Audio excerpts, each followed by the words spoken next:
Bunge nĩ cokereirie cikaro abunge amwe magĩikara nyũmba ĩrĩ nja ya bunge mũgarũ na mũtugo. And I'm sorry, it's because my card seems not to be working. Na arĩa mauma thĩinĩ matinakĩra 40 gũcenjia gũkũ kwa mũtugo gũkiumana na mũrimũ wa COVID-19. It is the urgency of this issue, Mr. Speaker.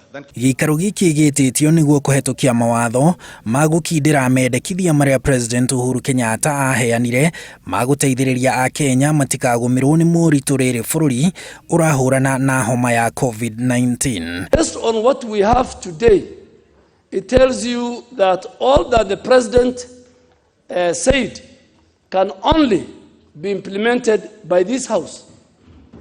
Abunge amwe makenyita mbaru rĩendekithia rĩa president kũnyihia magoti ma indo cia mahũthĩro kuma gĩcunjĩ kĩa 16 harĩ 100 kinyagia gĩcunjĩ kĩa 14. Mr. Speaker, when you reduce VAT from 16 to 14%, you are reducing the production cost in that factory, Mr. Speaker, to enable that employer of that factory, Mr. Speaker, to be able to stay afloat so that you can provide employment to the Kenyans. And Mr. Speaker, we are not alone in this.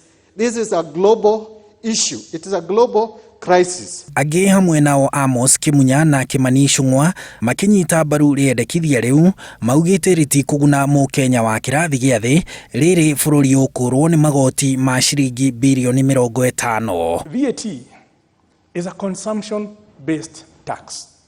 You pay it when you consume. If you don't have the money to consume, there's no benefit to accrue to that poor person. The rich, they have more money to consume, and they will not pay tax because we have also reduced the VAT. By this particular proposal, Honorable Speaker, we are going to lose revenues to the tune of 49.5 billion shillings in 1 quarter.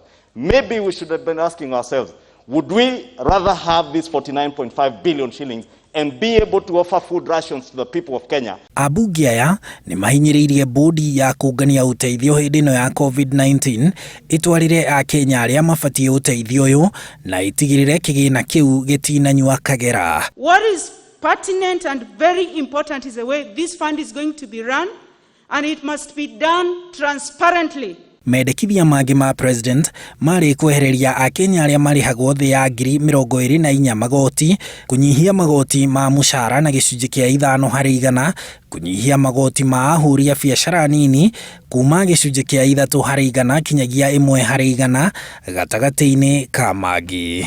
Handũ-inĩ ha Inooro TV, njĩtagwo Harun Njoroge wa Maina. I put the question, which is that this House adopts the report of the Committee on Delegated Legislation